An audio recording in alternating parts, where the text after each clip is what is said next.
Tennessee Titans second-round pass rusher Femi Oladejo is a freak, and he gives the Titans edge rush group way more potential than they had last year. I'll break it down and predict who makes the roster on today's edition of Locked On Titans.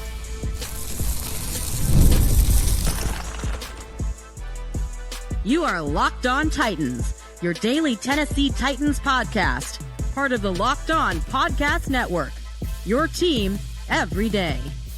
Welcome to the Locked On Titans podcast. I am your host, Tyler Rowland. Titans fans, on today's show, we are going to continue my 53-man roster predictions. We did offense yesterday. Today, we're going to dive into the defense. Who makes the team in the front seven? Who is able to break through in the secondary? And I got a big surprise for you there. But we also got to acknowledge special teams and their roster spots. So we're going to cap everything off on today's show. Before we dive into it, do want to thank you for making Locked On Titans your first listen each and every day. Remember, Monday through Friday, Tennessee Titans content all year round, always for free. It may be the off season for the Titans, but there is no off season for Locked On Titans. So make sure that you get subscribed, stay subscribed. It's your team every day. Speaking of every day, shout out to my everydayers out there tuning in Monday through Friday. Couldn't do it without you guys. If you aren't an everydayer, you need to be one. The Tennessee Titans have practice again tomorrow, and I'm going to be here to break it all down with you guys. We're going to be reacting to it throughout the rest of the week, and I might finish the week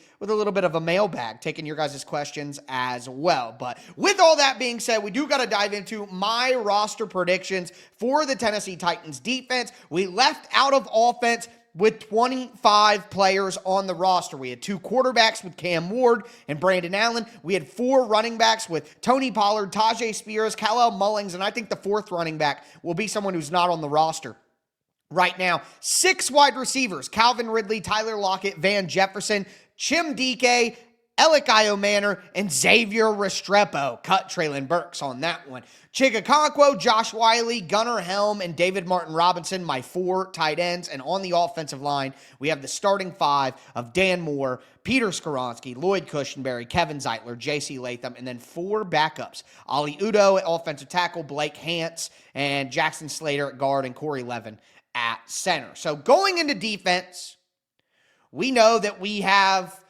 25 spots to play with, essentially. And I'm on the defensive line. And just like last year, the defensive line depth, just not really doing it for me. The edge group has a little bit more potential this year with Femi Oladejo. But let's discuss the front 7 here, especially the linebackers. You know, looking at edge, I think the reality is the Tennessee Titans edge group is still bad. It's still really bad at the end of the day. It was bad last year with Harold Landry. They've added Draymond Jones. They've subtracted Landry. They've added Femi Oladejo. But the big issue for me is there's just not a lot of pass rush talent here.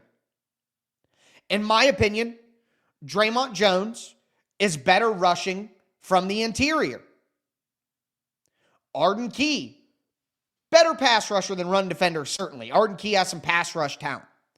But if Draymond Jones is better rushing from the interior, then what do you have after that? Well, you have Femi Oladejo. And look, Femi is an absolute freak. I am so excited about Femi Oladejo. I talked about it at the end of last week when we were talking about practice that happened. His build at long arms, 6'3" and some change, 260 pounds. His energy, his personality, his drive, his potential, considering he was an off-ball linebacker for forever. I think Femi Oladejo is going to be an absolute monster. I'm just not certain that it happens right away. Now, here's what I will tell you. Compared to last year, excuse me, way more potential in this edge rush group. Way more potential in this edge rush group. It's really not even close. Because, like I said on that episode at the end of last week, Femi, in theory, should be a project that takes some time. And that's where I'm going to be. But if he blows up right away, Femi's potential alone and him turning into a significant player right away, the fact that that's even possible gives this edge rush group way more potential. And then you add in Draymond Jones, who is a better rusher than any of the Titans' third options last year. Arden Key already, pretty decent edge rusher. So if you have Arden Key, Femi, Draymond Jones, you're going to have Lorenzo Carter, but Lorenzo Carter's not a pass rusher whatsoever, but he's an early down physical edge setter. And then you have Jalen Harrell. Remember, 7th-round rookie from Michigan last year. Those 5 guys, I think, are going to make the roster. The problem is, do I give a 6th spot to the D-line, or do I keep Ali Gay? Remember, you got Leo Titus, who came over to the Tennessee Titans on waivers from the New England Patriots. You also have a guy like Desmond Evans, who is an undrafted free agent. But I don't think they're going to make the team. I think those top 6 edge rushers of Arden Key, Femi Oladejo, Draymond Jones, Lorenzo Carter, Jalen Harrell, and Ali Gay, I think that's the 6. So I've made up my mind. I'll figure out the defensive line when we go to the defensive line at the end of the show, but I'm keeping those 6 edge rushers because not only do edge rushers give you the ability to play edge on defense, but it's more likely you're going to get a special teams coverage player from an outside linebacker than it is a defensive lineman. So that's what sways my vote, I guess, from that perspective. If I'm going to take 6 from one, that's where I'm going to do it. But anyways, moving right along, we look at that defensive line. We'll just get into the defensive line right now, okay? Defensive line, you got Big Jeff, you got Tavondre Sweat, you got Sebastian Joseph Day. Those guys are locks to me up front.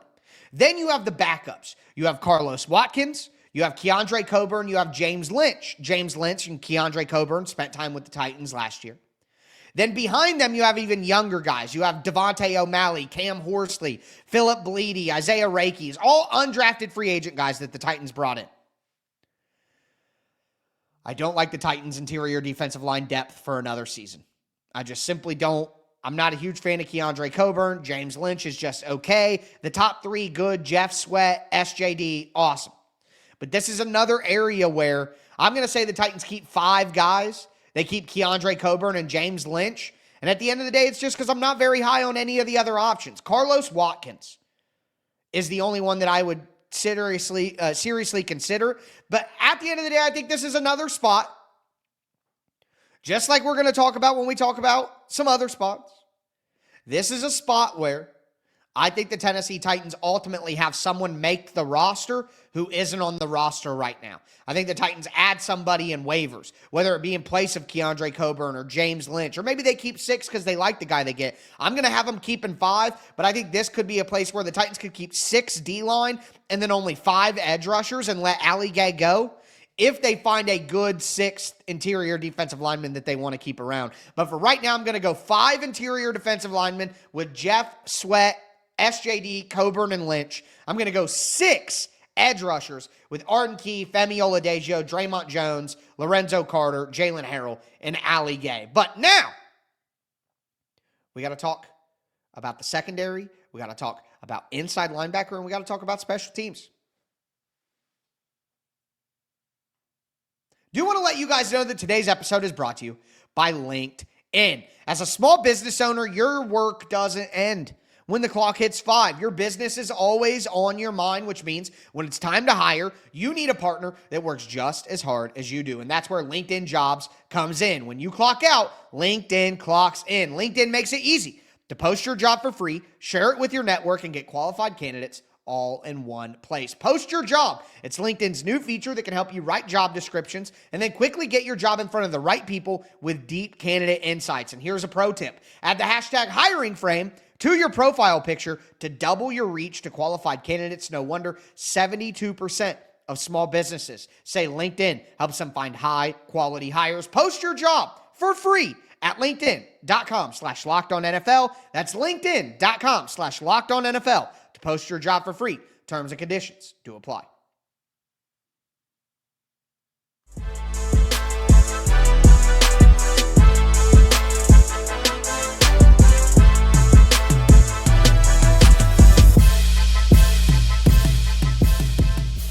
Titans fans, fans, let's continue today's edition of the Locked On Titans podcast. We talked about interior defensive line. We talked about edge rushers. That's 11 players that I've added to the Tennessee Titans roster to add to the 25 that I did with the offensive version. If you missed the offensive episode yesterday, go back and check that out. Do want to thank you for making Locked On Titans your first listen. Get subscribed, stay subscribed. It's your team every day. Again, the Titans have practice tomorrow, and I'm going to be here to break it all down with you guys. But now we got to move to the back half of the defense, okay, to the back end. And we have the secondary. Cornerback. A lot of players brought in at cornerback. A ton of new faces at cornerback. But there are 5 guys who we already know. We know L'Jarius Sneed. We know Roger McCreary. We know Jarvis Brownlee Jr. We know Jerome Baker, the linebacker, Darrell Baker Jr. And we know Gabe Juedy-Lally. Gabe Juedy-Lally, the undrafted free agent out of Tennessee, who hasn't made the roster, or didn't make the roster last year, but has been kept around the organization for quite some time, getting rave reviews out of the first week of Phase 3 of OTAs. Had a few pass breakups, was running with the first team, apparently, with L'Jarius Sneed out. Again, undrafted free agent last year out of Tennessee. He's a big-bodied corner. He's about 6'1", 6'2", got some size to him, can play on the outside, and that is exactly what the Tennessee Titans need. Because Jarvis Brownlee Jr. said himself last year when he was drafted that he thought that he would be best at the nickel. And now he's playing outside for the Titans. Roger McCreary is a slot cornerback. We've done this so many times. We know that he can't play on the outside. It's a bad matchup for him. Well, the Titans drafted Marcus Harris out of Cal, who came from Idaho before that. But he's a smaller slot cornerback. So it's like the Titans have a lot of guys that you could look to and say, hey, they might be best in the slot, which means it puts a major emphasis on guys who can actually play on the outside.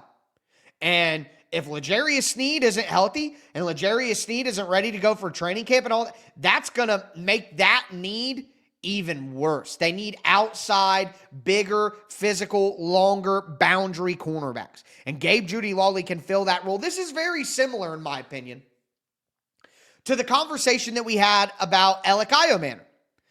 And it's not that I think that Io Manor is, significantly better than Xavier Restrepo or all these other. I don't know that yet. But just the opening of the role, the big physical X receiver. The Titans don't have a lot of guys who can play that role who they can count on. You can't count on the ghost of Treylon Burks. Van Jefferson, are you really going to play him over a high upside rookie in Io Manor? I mean, what are we doing there? So to me, this is the same conversation on the other side. Is Gabe Juedy-Lally significantly better than a guy like Marcus Harris? Or some of these undrafted free agent guys the Titans brought in, like Jalen Kimber out of Penn State, or Jamari Harris out of Iowa? Clarence Lewis, Davion Ross, Amani Uruwarie, who the Titans got off waivers, or signed as a free agent, I guess, from Dallas, not off waivers, but he's a veteran guy. Can any of these guys step up? Maybe. And some of them fit the same mold as a Gabe Juedy-Lally. They're bigger, more, maybe outside corners like a Jamari Harris, something like that. But at the end of the day, Gabe Juedy-Lally has been with the program. He's been with the team. He's a local guy. He fits the size. So I think that Gabe Juedy-Lally makes the roster right now. I'm going to say the Titans keep 5 cornerbacks, the top 4 that we know about, with Sneed, Roger, Jarvis, Baker. And then Gabe Juedy-Lally is the guy who makes it. The Titans may choose to keep 6 cornerbacks. Maybe they do keep a guy like Marcus Harris, maybe one of these undrafted free agents. Like Jamari Harris is a guy I'm very interested in.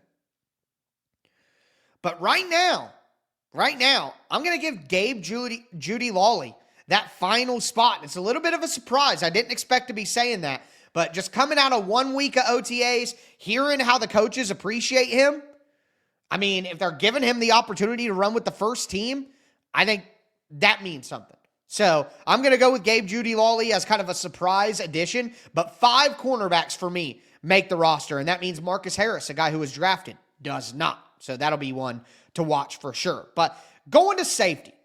Safety is a place where I kind of decided to bite the bullet a little bit. Am I going to keep a 5th safety? Am I going to keep an extra person in the front 7? Just like with offensive line, I kept 9 offensive linemen. Why did I do that? Because I want to be beefed up in the trenches. And especially with the top waiver claim. Remember, the Tennessee Titans have the top waiver claim all season long to pick up anybody who's eligible on waivers that gets cut from any team in the NFL. Titans get first dibs. So I think they're going to take advantage of that. And a lot of these places, like I talked about, interior defensive line, linebacker might be a place, and we'll talk about linebacker here in a second, but linebacker might be a place where the Titans do that. But with safety, that's another spot where I could see him add somebody from waivers because I just don't like anybody outside the top 4. You have Amani Hooker. You have Xavier Woods. You have Kevin Winston. Locks. I like Mike Brown. I've always been a Mike Brown defender. He can play special teams. You can actually have him play a little bit of safety on defense. Not a special teams only guy. Love that. Outside of that, though, you have Julius Wood. You have Kendall Brooks. You have Mark Perry as well, who was claimed off waivers from New England. Had the interception on Will Levis. Maybe one of those guys steps up, but at the end of the day, I think the difference between the top 4 and then the next 3, there's a big gap. So maybe the Titans had somebody on waivers, and that makes them go with 5 safeties. Safeties can be very valuable for special teams, so it wouldn't be a shock. But I'm just going to go with 4 for right now. I'm just going to go with 4 safeties for right now. So I got 5 interior defensive linemen, 6 edge rushers, 4 safeties, that's 15, 5 cornerbacks, that's 20. So I have 5 more spots that I have to fill. And we head to the linebackers. And then, of course, there are 3 spots for special teams.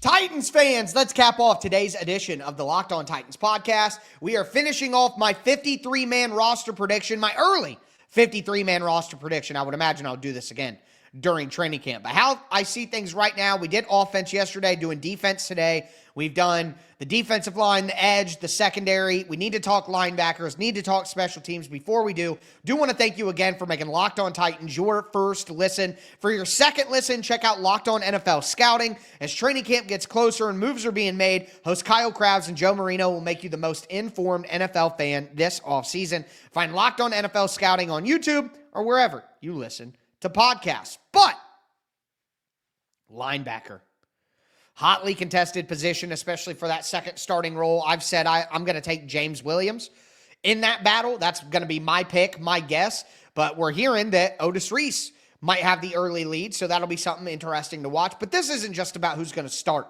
This is about who makes the roster. And at the end of the day, all 3 of the young linebackers that I'm talking about having a chance to take the spot, Cedric Gray, James Williams, Otis Reese, I think all 3 make the roster.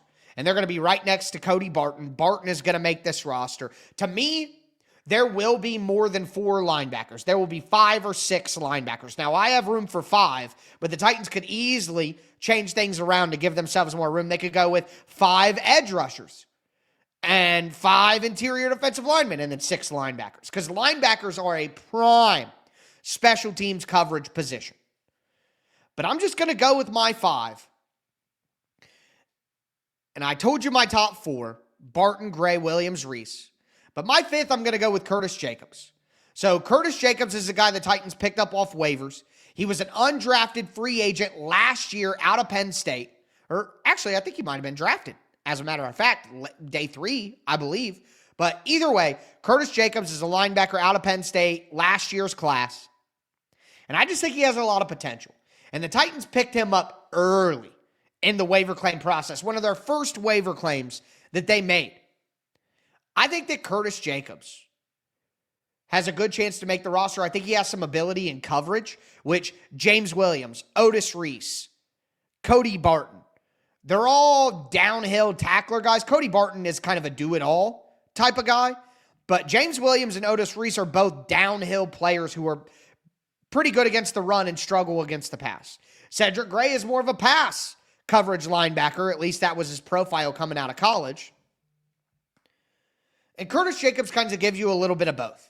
I think he's a decent athlete. He's going to be a downhill linebacker, but I think he gives you a little bit of potential in coverage as well, which adds more balance to the group. So I'm going to go with Curtis Jacobs as the 5th linebacker, and that's going to round out the defense. Again, 5 on the interior defensive line, 6 at edge, 5 at linebacker, 5 at cornerback, 4 at safety. And then, of course, you have the 3 special teams positions. You're going to have Morgan Cox at long snapper. You're going to have Joey Sly at kicker, and then you're going to have Johnny Hecker at punter. So that's my 53 right there. You got the 3 of them special teams, 25 on defense, 25 on offense. I'm not 100% certain that that's exactly how it'll work out, but at the end of the day, I think that it's going to be close no matter what. Couple here, couple there. I don't think it'll be too overall slanted, but they have a lot of tough decisions, and it's not necessarily about players because, you know, it's David Martin Robinson or Blake Hance or Corey Levin or, you know, like